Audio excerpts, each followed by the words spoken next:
future, talk radio will actually educate, inspire, and make you think. The future is now. Topics and music that affect your life from Universal Broadcasting Network. Tune in at ubnradio.com.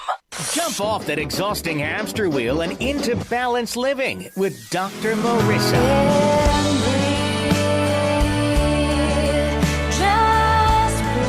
Her mission, to be a beneficial presence on the planet. Her purpose, to be your personal advocate to live, love, laugh, learn. Her life motto, don't die wondering. Take back your life with Dr. Marissa Fay on ubnradio.com. And welcome. You're listening to Take My Advice. I'm not using it. Get Balance with Dr. Marissa every Tuesday at naturally high noon out of the Sunset Gower Studios and Universal Broadcasting Network. Exclusively here. It's actually the place where Dexter is filmed and Scandal, but there is no scandal on this show. This is a show about happiness 88% of the time and about hope. And that's why I've been doing this special series called Healing from Past Pain with my client, Chris Shrader, who has been sharing his past of being abused by a priest in the Episcopalian Church when he was a teenager, and kind of sitting on that pain, which is not uncommon for victims of abuse, especially in the church or in any organization that is supposed to inspire trust, but instead does the unthinkable. And so many victims stay silent. And Chris approached me a couple of months ago and said, I'm ready to heal. I need to talk about it. I need to share my pain. And I asked if he would be willing to share his pain on the air using my life balance coaching process so that others like him can also heal from past pain. And he said, absolutely. There was no hesitation. He wanted to help. And he's also been working on some legislation. And we started talking about the legislation, I think, in session 2, and it is now session 6. And we've had a momentous thing happen between session 5 and session 6. So Chris has actually asked a friend of his who's been along for this tumultuous process called getting SB 131, sexual abuse. Tell me the exact name of the legislation. SB 131 was Child Sex Abuse Statute of Limitations. That's right. And it has made a momentous passing and is now on the governor's desk. And just for those who are tuning in for the first time, if you could sort of summarize what that is, and with the help of your friend Charmaine, and we'll welcome Charmaine to the studio. And usually we give a little clap. There we go. Charmaine, welcome. Thank you very much. And I understand that you and Chris, we're actually not going to do the life balance coaching process because it was just such a momentous thing that I wanted to talk about it during our session. And Chris wanted you to come on to share the process and also where we are and just how this experience has impacted you. And I think that it's important for those who are healing along to now understand and maybe also join in the next part of the process. So tell me first what the act is about and what it would allow people to do. It changed the statute of limitations from age 26 to age 43, I believe. Charmaine, is that correct? Well, right now, current law states that the action must be filed by the plaintiff's 26th birthday or within 3 years of the date of the plaintiff's reasonable discovery of the psychological trauma he or she is suffering from links to sexual abuse. And it The was new action would raise that to 5 years of the date of the plaintiff's reasonable discovery, and would also give a 1-year window for people who are over the age of 26. Did it not, and did it raise the statute age though to 43? That's one of the things that we had to, unfortunately, surrender, to my understanding, but not for that 1-year window. Starting January 1st, 2014, There's the window is that for people like me and Charmaine that didn't come forward before the statute ran out, we now have a 1-year window to file a lawsuit and action against the organizations that were responsible for their employees that abused us. And let's talk about that for a second. So you are someone, for those of you who have not heard the past 5 sessions with Chris, you're how old now? I'm 57. Okay. So, and the abuse happened? I was 12 years old, and it lasted for 3 years, almost 4 years.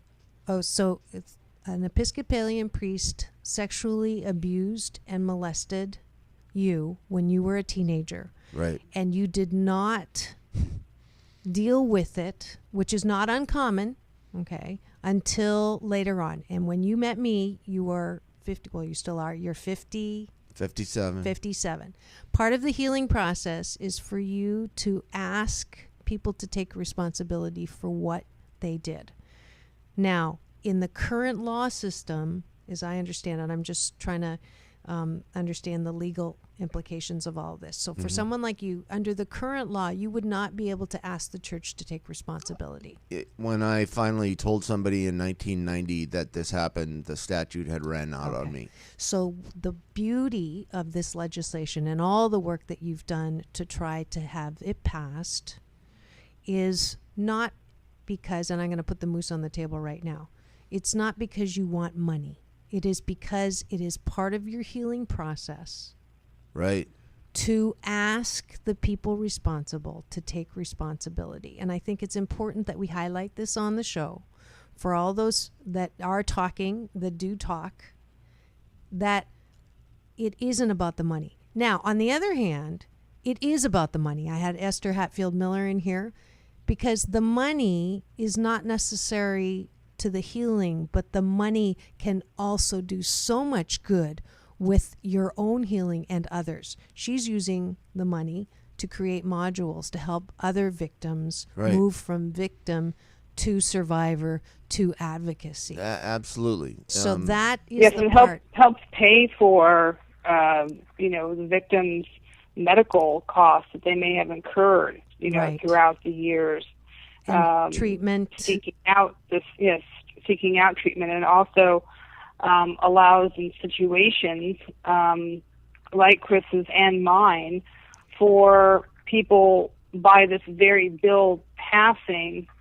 Maybe there are people out there who are below the statute of limitations, but hear our story. Yes. Because it's out there again, and then come forward. Right. So it's about children as well. Wonderful. And while we're at it, please tell me your story. Chris was adamant to have you on the air. I'm happy to have you, and I would like to hear what happened to you. Okay. Why don't I, Chris, if you have no objection, rather than try and do this free way, I will just go ahead and read what I read to the Senate. All right. Is that okay with you guys? Yeah, Totally. that's great, Totally. Charmaine. No problem. All right. I was 8 or 9 years old the first time I felt dread. My coach, Doug Boger, was reaching into my leotard, under it, and sticking his fingers into my vagina. I froze. I stared at the Mustang symbol on the dashboard of his car. I was silent.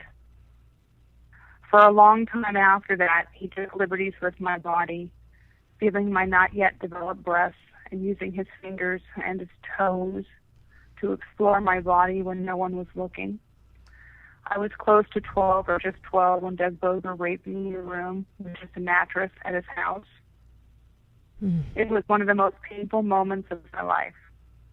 I still struggle with the memories of the stench of body odor and the taste of cigarettes and beer in my mouth. I wondered how long it was going to go on. It seemed like forever. When it ended, I was silent, but I still had dread. I didn't feel safe. I was about 14 when Doug Boger molested me again, this time at my parents' house, the only safe place I had besides school. With my parents inside and us just outside the back door, he once again reached under my garments and forcefully put his fingers into my privates while pinning me against the wall with his body, his tongue down my throat. I fought him off me successfully that night because he was so very drunk. He stumbled away, opened my back gate, left, and I turned, went inside my house, and said hello to my parents, and fell silent, but full of dread. This was no longer a safe place. I should state, for all that dread, I also felt confused, very confused, because I loved that man, my coach, Doug Boger. For many years of my youth, he was like my father, my best friend, my coach, my boyfriend, my playmate, my secrets keeper, my threatener, my terror, my torturer, my life. I did not know anything else. I continued to keep Doug Boger in my life long even after he stole my dreams of being an Olympian and I had to quit gymnastics. If I hadn't, Doug might have killed me one day. I was confused, very confused. I lived and I loved in a state of confusion all the time. Doug stayed in my life until I was 22. I worked for him on and off, part of me thinking I could still have some attention, some adoration, but not too much, and part of me thinking I could protect other girls. I was too confused to see that I was being manipulated by a child molester and that this is what they do. Doug Boger, my abuser, started a chain of events in my life that will continue to haunt me for decades to come. I have one more page if you guys want to hear it. Well, but first I basically it gives you an idea of the basis of where I come from. Can you do me a favor right now? Are you sitting down? I'm leaning. Okay. If you can just make sure your feet are flat on the ground and put your palms up and close your eyes gently and take a deep breath in through your nose and release through your mouth.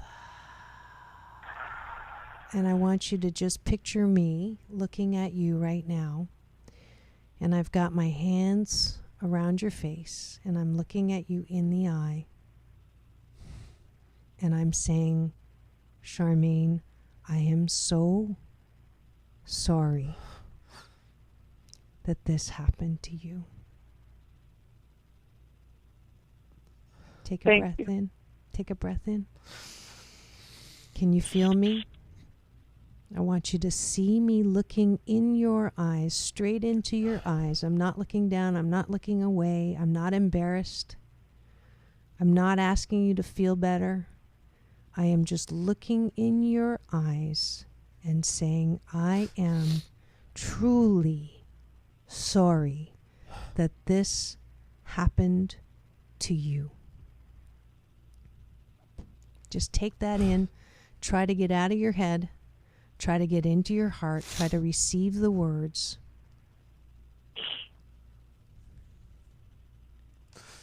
So that every single time you have to tell this story, and I know you have to tell this story a lot, I know you had to do it many times like Chris did to help pass this legislation, and how courageous you were and continue to be to do that.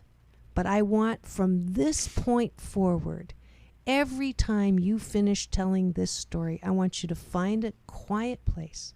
And I want you to sit down, and I want you to take a breath, and I want you to feel my hands on your both sides of your head, just gently holding your face and holding your pain. The way the divine energy that is the good in life is cradling you through the image of my hands and is wrapping you in a warm blanket of worthiness, that you are not what happened to you.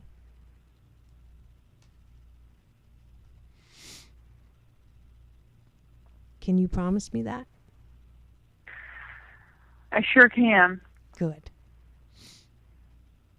And I can tell you, as I go into the second part of my story, that, I was a victim of molestation, and my filters are forever changed. Mm-hmm.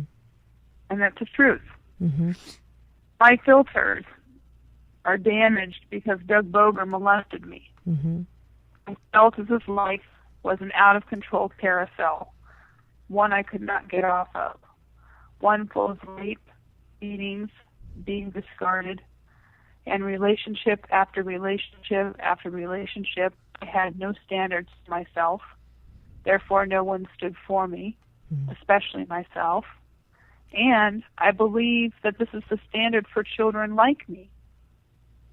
I was a child full of hope, talent, intelligence, drive, commitment, and all of it was stolen from me, leaving behind just a shell of me, wrapped in a blanket of shame and guilt. I felt bad about everything, and I took everything to heart.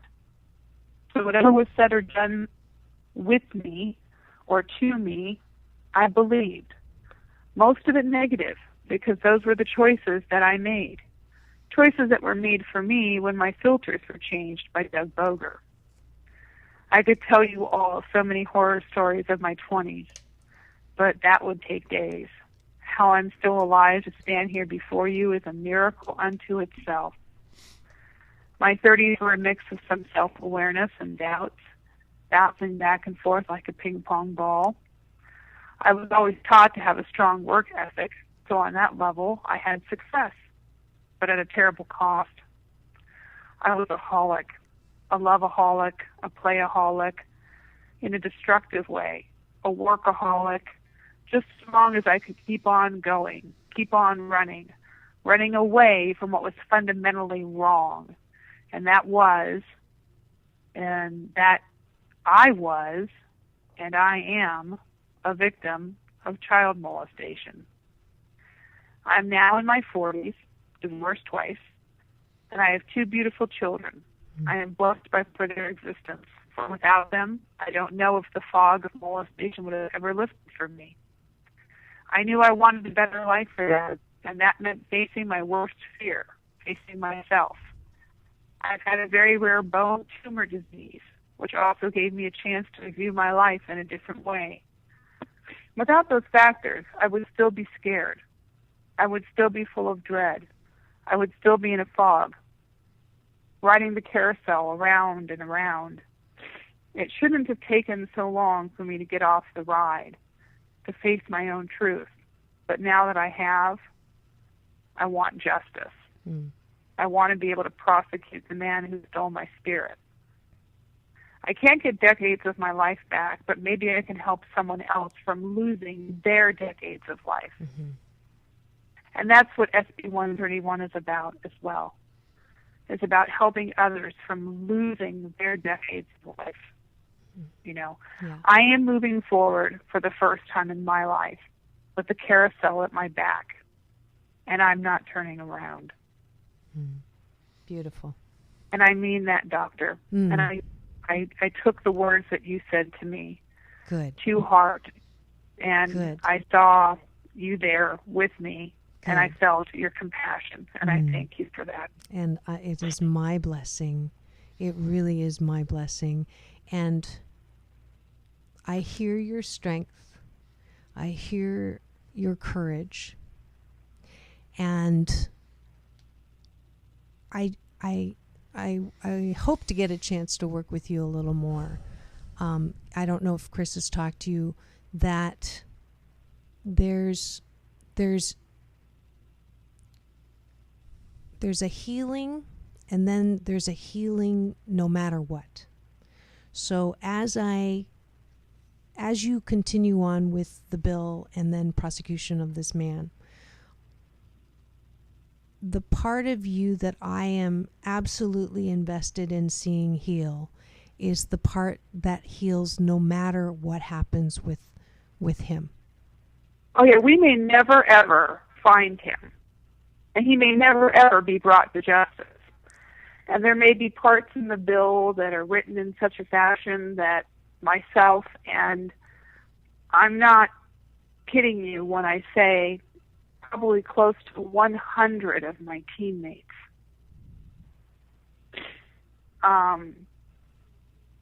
had an opportunity or would have an opportunity to see this man come to justice.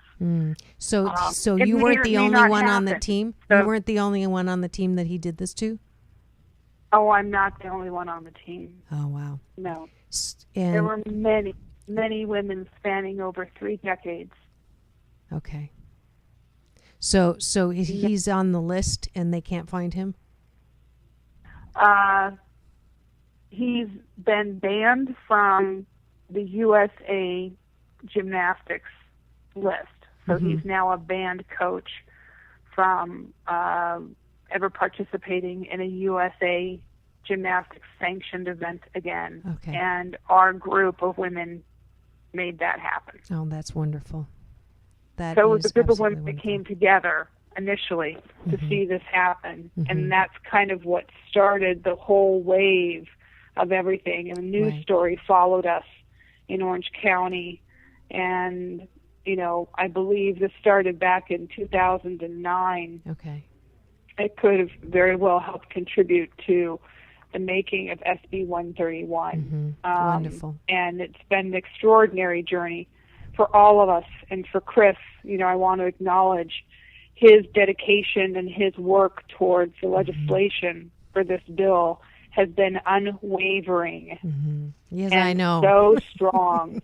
And, you know, I thank him profusely for all the work that he's done and for the work that you've done, Doctor, in helping not just him, but many people out there like us who have had this trauma happen to them. Yes.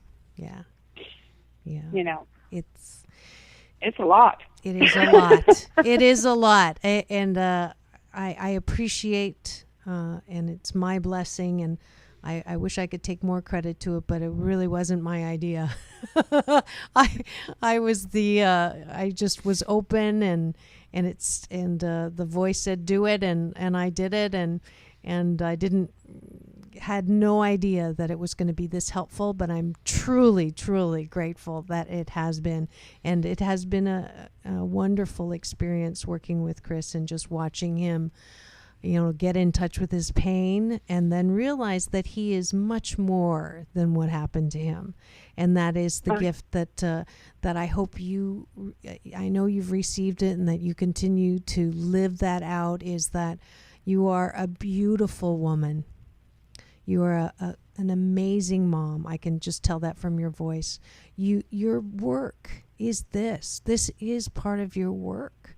I mean, you obviously came into this world wanting to be strong, and you fired rockets of desire from the you that is beyond the you, so that you could come onto this earth and not just survive what happened to you, but take what happened to you to help so many other people.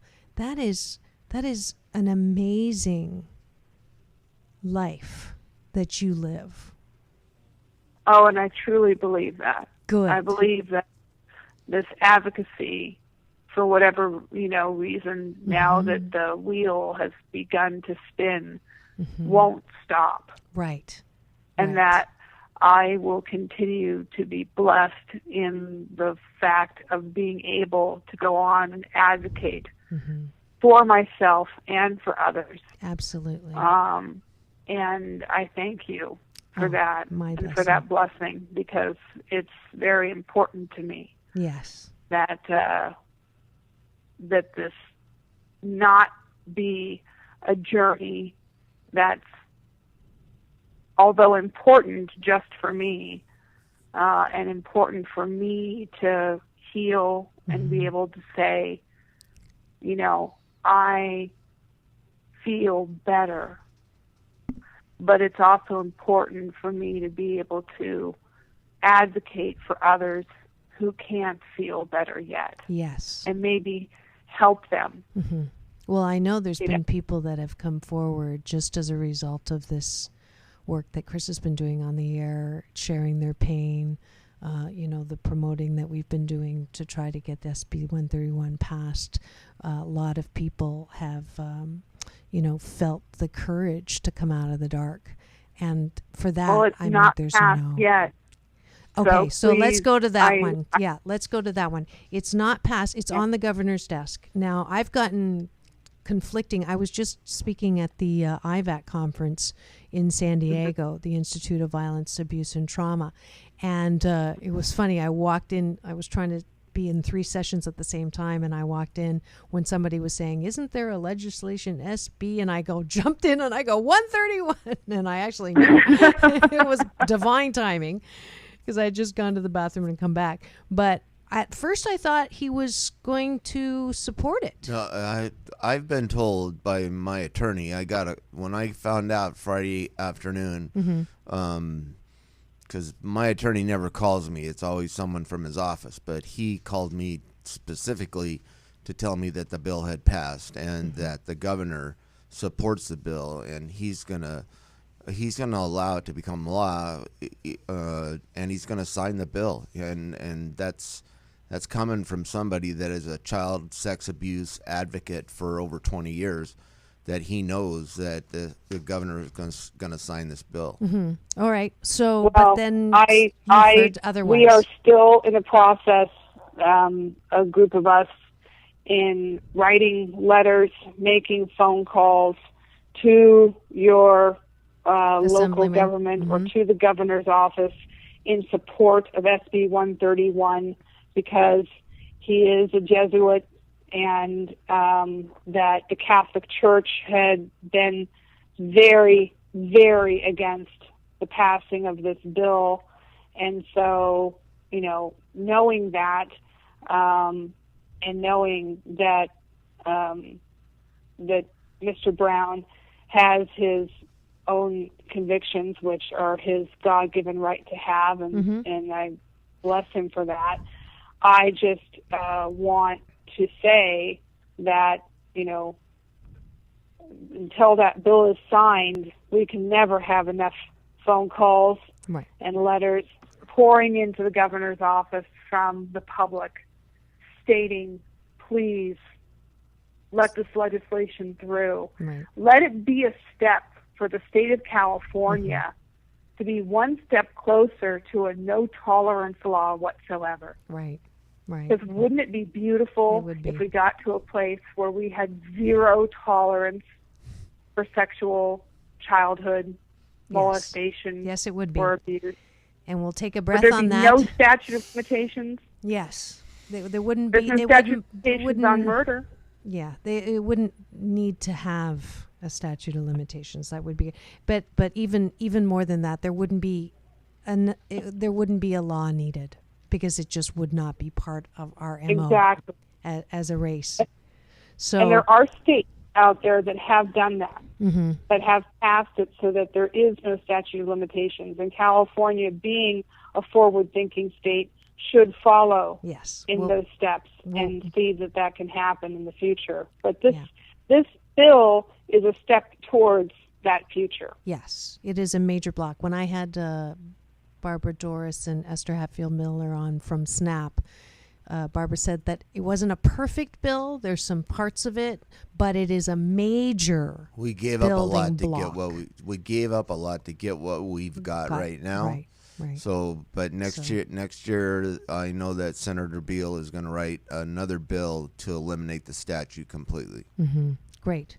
So, Jerry, I have Jerry's number to call. Chris, I asked Chris for it this morning. It's 916. So our governor, any of my California listeners, 916-445-4341.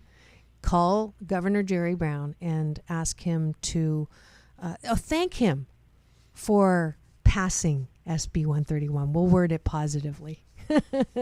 Thank you so much, Charmaine, for coming on the air and being part of Chris's Healing from Past Pain, being a partner in it, sharing your pain as well. So, and I'm just really grateful that you are healing, that you know that you're not your pain, and that you also will always and forever have imprinted a clean, clear support system in that image of me holding you.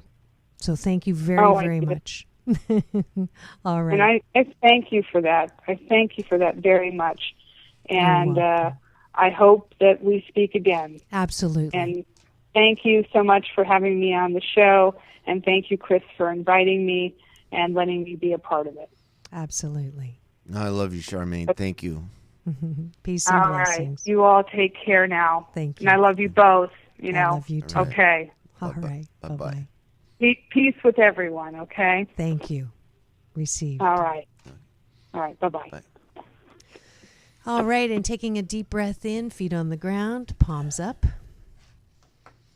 And we're going to move into session 6. Taking a deep breath. And release.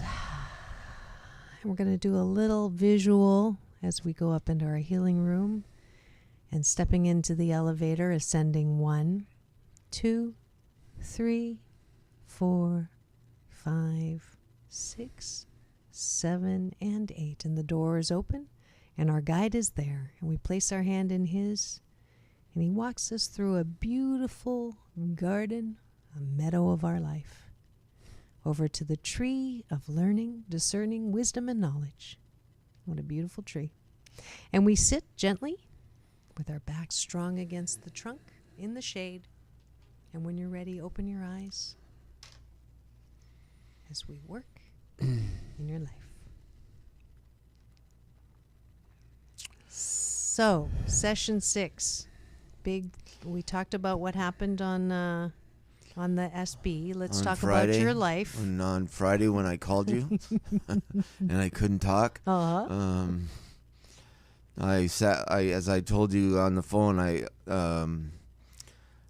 I got a job. I mean, for people that have been listening, they know that I was unemployed for almost 5 days short of 2 years. So I was sitting in the parking lot of my new job when I got the message from my attorney, and I just lost it. And started calling people and crying, just uncontrollably crying. And I emptied a box of tissue in my truck, and there was some guy in the parking lot that was getting in his car, and he saw me in my truck, and he came over to my driver's side of the window, and he made me roll the window down, and he was like, "Are you okay?" And I was like, I'm great. I am great. It's all good.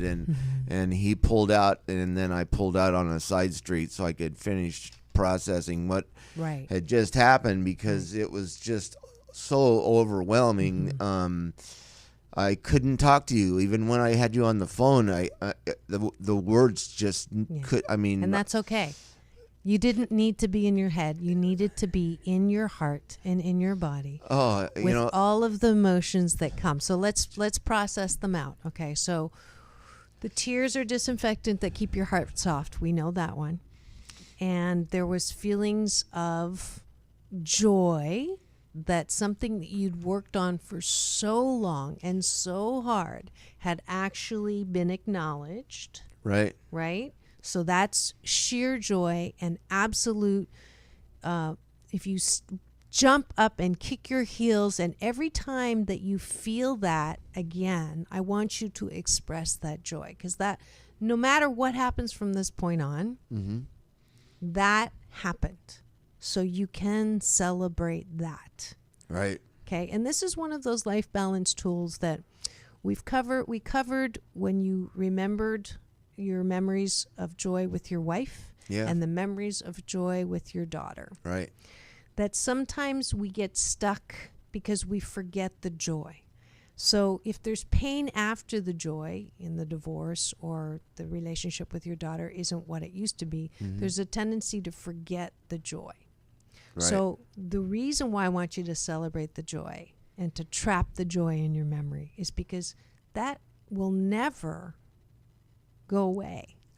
You can always access that joy. So when people are going through a tough time in life, when I'm struggling, one of the things, techniques that I use, or life balance tools that I use, is to just sit, feet on the ground, palms up, and close my eyes and actually breathe in a memory.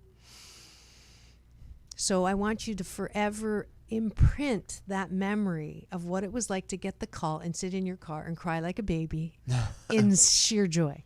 All right? I'll never forget that. Good. I'll never, Good. ever. So no matter what happens with Jerry Brown, with Governor Jerry Brown, you will always have that. Okay? Right. Now, let's put the moose on the table. I know you shared a little bit of something that I know is hurting your heart. And that's possibly one of the consequences of doing this work. Okay? And consequences of doing the work with SB 131. And I wanted to talk about it because I want to give you some tools for you to stay out of suffering in your relationship with your daughter. Okay? Right. Because I think it's one of the things that's on your mind, and I wouldn't let you really talk about it a lot on the phone because I wanted to deal with it in session. Okay. All right. So tell me what's been going on with your daughter. Well, she's really close to her mother. I don't know if I'll ever have that kind of a relationship with her. And I don't know how much of it is fed from her mother into her. That doesn't really matter that's speculating, to me. and that's all not one of our speculation, tools. you know? Yeah, But but I'm going to remind you that you owned your part of the street, that you had done some things to tick off your daughter. Right. That she asked you to do some stuff, not to do some stuff that you did anyways. And the consequence for that is that she was not happy. Right. All right. And she had every right to be angry with me. Okay. And you know, unfortunately, before she went off to college, we didn't get this on the table and try to resolve it. So, you know, I've learned from you in the last 6 sessions that this is going to take some time, and it's going to take a lot of work on my part to allow her the freedom as an adult, the same type of freedom that I took when I turned 18. I didn't talk to my mother for a year. You know, seriously, I don't even think I talked to her on Christmas that year. That's how bad. I mean, it was like everything I gave when I was 18, I'm getting back now from an 18-year-old. So I don't blame her for that. And I'm giving her space. And when she contacts me, I open myself to her, but I'm not a dad stalker, and you know, she's a smart girl, and I know we'll get through this. Yeah. I just don't know how long it's going to take. Okay, so you're okay because she changed her name, right? Well, no, she hasn't done it legally. She told her, she looked it up, and she's done some research on how to do it. Okay, and that shocked me. That hurt me. That hurt me a lot. All right. So you took that personally. I did, and I think part of it is that the bill might put my face and my name out there so much that when people, you know, when she introduces herself or she puts her name on something because she's an artist and she's already got an international book that's going to be, being published right now that she worked on, that she's going to get royalties from for the rest of her life. I mean, she did this at 18. So maybe she doesn't, you know, there is so much controversy about child sex abuse that I made the mistake of working on this bill too much in front of her, reliving my story over and over and over again with her in the room. I shouldn't have done that. Well, you didn't know at the time, so you did the best that you could at the time. I agree with that. And it might be the consequences. So I want, instead of speculating whether her mom put her up to it or what this is, I want you just to frame that the renaming of her name, until she tells you otherwise, is in her best interest. and give her that. Okay. So anytime Fred Yeah. starts talking, see, you're not a good dad. Right. She doesn't want anything to do with you now. She doesn't want to take your name. Right. Okay. You really blew that. Blah, blah, blah. You can say, thank you, Fred.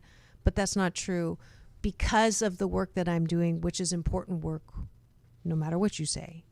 This is one of the consequences. And until she tells me otherwise, this is the story that we're going to go with. Right. And that's it. So you can let that one go. Okay. Okay. So no, but you're a bad dad. What do? Take a breath and release Fred. And let it go. Release Fred. It's like, same old Same old crap. Right. I know that in January when I got involved with this bill, and my wife said, she doesn't like me talking about her on this show at all. Of course not. She's normal. She is normal, or she's normal in her own state anyway. I don't know what state that is, but I was. And this is the same wife that helped you with the wording on some of the letters that you sent out that were very good. That you've complimented her about what she did. Okay, so again, balance. Right. Seeing the best. Charmaine, talked about the filters. Mm-hmm. I have the same problem with the filters. Yeah. They're not there. Well, they are being developed. Okay? Right. And it's work. It's hard work. It's hard work. It's hard work. It is hard work. You would not believe sometimes, when the words come out of my mouth and I stop the sentence and I might be looking at her and I might be like turning around going, oh, you did it again. And, I'm walking away and I'm getting it thrown at me because I just did it again. Yeah. That's okay. You stopped halfway. I think I talked about the change model that kids can't be overnight, and it has to be a constant pressure. So if the Titanic is moving in this direction for how many knots and for whatever distance and at what speed, and you first begin doing this, the boat doesn't move like this. No. It takes a while not a of sports doing car. this. Yeah, it takes a while to do that. So that's your life, and you've developed habits. Right. That keep you this way. I'm constantly having to say I apologize. I was wrong. Mm-hmm. I was wrong. I apologize. And it's getting easier now, right? It is. It is getting easier. And even though she says she doesn't want to be involved in the build, she does look at what I'm going to send out, and she says, "Don't word it like that. Do it like this," Right. And so then I get a note back from you. That's really good. And I couldn't do it. I get it from my daughter. I get it from my wife that I don't know how to write. Uh-huh. But with their editing, I've been able to send out some great stuff. Really good stuff. And when Charmaine was talking about zero tolerance, that was in my emails, was there's zero tolerance for me with this child sex abuse. And for me and my for me, it's silent no more. It's for me that's my motto about this bill. It's silent no more. Right. And I've had two people contact me out of the blue that I don't know how they got my number. Well, I've been putting your name all over the place. I've had two experiences with two people that I did not know. Yeah. Who called and silence told me no more. That I was like, I hung up the phone and I was just like. Doesn't it feel good to be a beneficial presence on the planet? Doesn't yes, that it feel does. Good? It absolutely does. Isn't it a good thing that you didn't put into play what you shared about wanting to 2 years ago, leave this earth? 2 years ago, probably this week, I was going to check out. Yeah. And you had the audacity on one of the sessions to actually say I should have. So now. Well, I'd like to hear I was wrong. I was wrong. I was wrong for thinking about that. It's a good thing I picked up the phone and called somebody. Yes. And I'm sitting here with you to say that in spite of what someone has told me over the last 8 months of working on it, it was not a waste of my time. It wasn't. And No, it was, and it was your job. it was perfect It was your timing. job. My last testimony was up there, and the next week I got a job. Now tell me there isn't something divine working. There's That been divine conspiring intervention for in my life all my life. So let's just remember that. I want to celebrate that. Good. Let's just big breath in. Someone knows what they're doing. There is a bigger divine plan. And if we just continue to walk in the light of faith and not get tripped up Yep. when everything that we think should happen doesn't happen, life is amazing. There's nothing in my life that hasn't happened by my timing. Mm-hmm. It's always been The best timing. the best timing, Mm-hmm. and I believe that is from something greater than myself. Yeah, and that's a miracle that we can just do from the sessions that we've had so far, because you started with I got fired, I don't have a job, I'm worthless, I'm never going to get a job, to wait a minute, I have a job that I've been doing, it doesn't pay much, but it's an important job, and the timing was perfect, because now that job's done, I have another job that I got because I went into the interview with a little less baggage than I usually carry into my interviews about the past. And so in our last little bit, the good time to stop for a break, we're going to use this time and thank our sponsor for the week. And cut. And Tony, we're going to insert the one from the last one. And welcome back. This is Take My Advice, I'm Not Using It, Get Balanced with Dr. Marissa. And I'm here with my client, Chris, who's been working with me on our special series, Healing from Past Pain. Welcome back, Chris. And we are on session 6. Right. So this week, tell me where you're at. Let's go down the categories. We have a branch called health. How are you doing on health? Are you drinking your water? Are you taking your walks? I was doing really, really good until last Tuesday when I started working. And Funny how that gets in the way. It got in the way of my, from that Saturday afternoon when you kicked my butt, I was on a 2-hour round trip from. Okay, so let's balance. You can't do that anymore. What are your current work hours? They're really totally fluctuating. Okay. I worked all nights last week, and I'm like getting up at 3:00 in the morning this week, and like I didn't go to bed till 7:00 last night, and I got up at 3:00 in the morning. So you're adjusting to I'm what trying you have to to adjust, do. right? What you have to do, which is fine. Okay, but let's create a new habit. Mm-hmm. So whenever you get off of work, okay, I just want you to take a walk around the block. Okay. So just one walk around the block before you go home. Or, you park and then take a walk around the block. It'll give you time to decompress. And it'll give you time to let go of everything that happened at work in your head. And see, work doesn't end for me until I finish the paperwork once I get home.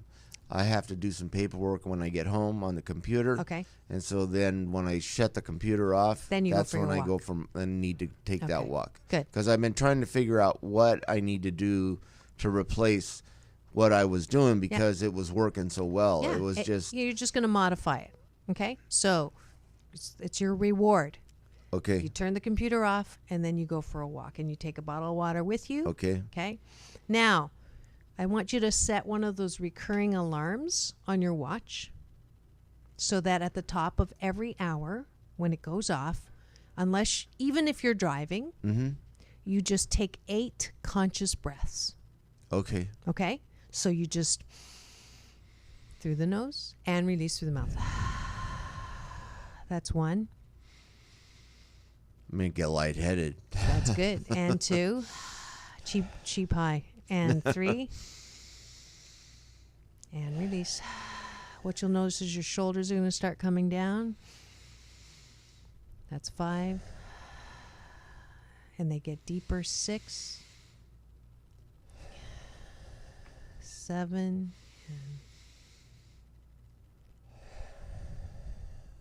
Okay. Your pulse just went down.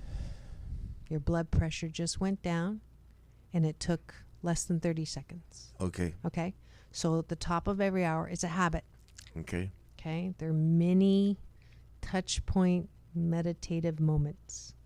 Okay? Mm-hmm. Okay, so that's what you're going to do for your health. Okay. I have these times where this job I have now, where I have maybe sometimes 30 minutes. Okay. One night it was 4 hours Okay. where I sat and waited. Oh, so And those are good times. Yeah, I mean, I brought a Jabez, Jabez, Jabez. It's a prophet from the Bible, and it's about expanding your territory. It's a prayer. I have it in my truck. I'll show it to you before we leave. The author asks you to read it over and over and over so that you get it. Gabral? Is it Gabral? No, Jabez. Oh, okay. Jabez. Okay. I pronounce it wrong, but it's Jabez. Okay. And he's a whatever works. It's work. Whatever works. It talks about expanding your territory, and when you pray, asking God for blessings for yourself, not just for other people, but for yourself. And that's okay for you to ask for blessings for yourself. Absolutely. And so it's helped me expand my territory and give me a new vision. And you know, since we met last time, so much has changed. And it's pretty much all good. It's been all good. You know. Is there anything that you need help with? I mean, why are we having a session? No, I'm kidding. Well, no, I'm being asked. You know, when I get home, do you like your job? It's like I won't say the word on the radio, but yeah, you know, it's perfect for me. It's just perfect. Great. It's just perfect. Great. Okay, so this is another thing for those of you who've been following on the sessions. This too shall pass is one of the strongest, most beautiful life tools there is. Because no matter how despairing you were in some of those sessions where there was no hope, there was no light at the end of the tunnel except that of an oncoming train. If someone goes and listens to session 1 and I'm talking to them for the first time, I warn them, it's depressing. You know. And this too shall pass. So if anyone is listening and they're really in a bad place and they don't see any hope, or things just can't look any or get any worse, or things could never get better, I want you to go back and listen to session 1 or 2, because this is what happens. I can testify for you right now. I can tell you that it will pass, and that you will get out of the darkness and back into the light. Always. And no matter what. No matter what. No matter what. And this life balance coaching is not the only way. There's so many. That's the beauty of the variety of life, and of, you know, there's many, many, many ways. Find one that works for you. Find a way into the light, because it's there waiting for you. I'm reminded of, you know, the singer Macklemore. Mm-hmm. The one that I love, that my daughters brought the rap, you know, the one that starts where I used to think I was gay, and it's a beautiful song. I have photographic memory, but no film, so I can't remember the title of it. My kids are going to kill me when they see this. But he gave an interview somewhere and said that 5 years ago he was strung out, an alcoholic, not in recovery. He was broke, living at his parents' house, and now he is like a household name. He's a celebrated musician. He's got hit after hit. So 5 years. This too shall pass. This too shall pass. And he connected with his gift. I'm Right. sure there were other things too. But what you've been doing is having the courage to go into your pain one last time, the way you were. Now seeing your pain in a different way, finding your gift, which you're practicing. Now you're getting some rewards from the gift, but it's still icing. Right. It's still icing. It's not the cake. You're the No. cake, right? Right. Okay. Your job, you're adjusting. We have some work to do. Okay. Where's the work? The work is getting the rest of the trunk out of me. So when you stop yourself halfway, I don't want to stop halfway. I want to you get wanna it. I want to get it out. Okay. So are you breathing right before you react? Yeah, I am. Better. I'm actually I'm actually doing things completely different than the way I used to. And what I have to do for my job is I have to covertly observe employees in their work activity. And then when they're all done and they're ready to get back in their truck, I'm standing at the cab of their truck and they're like, who are you and where did you come from? Right. And it's like, I've been watching you since you got here. And like they go, from where? And I go, well, I'm not going to tell you from where.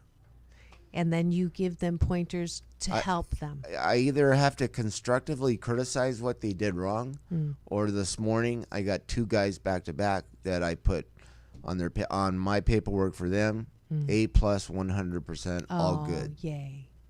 Good. I'm glad there's I some showed it balance to on them. that. I showed it to them. That's great. They signed it. That's great. I That's great. patted them on the back and said, "Be Good. safe." So good. We're going to end with that. What do you have to do now? Is pat yourself on the back. So some of the tears, I think, are still, I can't believe this is true, or I can't believe I deserve to have this happen.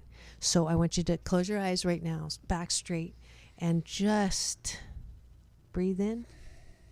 I want you to picture yourself putting your arm around yourself and saying, good job, and showing yourself an A+. So you're the guy that you were showing at work, the A+.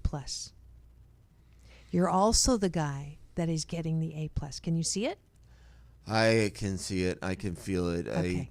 I knew it Friday afternoon that when I got that call, Good. I knew that I had been successful in what I started out to do in January. And Okay, but I want you to just play with me here. Don't limit it to the bill. no, I mean, So take a breath and kind of rise above so you can see Chris with his arm around Chris, patting him on the back, showing him a sheet of paper that says A+ in. And I want Chris to tell Chris, your balance center Chris is telling the little boy Chris, who could never get anything right, and who was told that he would never succeed, and was told that he was worthless, and who was beaten up by the dad, and who was abused by the priest, and who was made fun of, and who screwed up, and who made mistakes. I want the balance-centered Chris that we've been developed in these sessions to put his arm around that little Chris and say, good job, A+. Now sign the paper. Can you see him doing it? I've done it. I Good. get it. While you were You get talking it? to me, I Good. can visually see it. Good. I was Good. taught to creatively visualize when Good. in my early sobriety. So Good. And I taking know a what it deep looks breath. like. And we're gonna now put your arm around little Chris, and we're gonna get up. Our guide is there. We place our hand in his, and we rise to our feet out of the tree and walking towards the elevator. And we just take a quick peek around and see how beautiful it is. And we get into that elevator. The doors close. Our guide stays, and we descend 8, 7, 6, 5, 4, 3, 2, and 1. And the doors open. And we step out into the sunlight of life. And then take your hands and sort of rub the energy together. And breathe it in. And that's to remember. And when you're ready, open your eyes. And that's the end of session 6. We'll Thank see you, Dr. Marissa. Session 7, which will be at the end of October. Okay. And that's it. Peace in and peace out. Yay!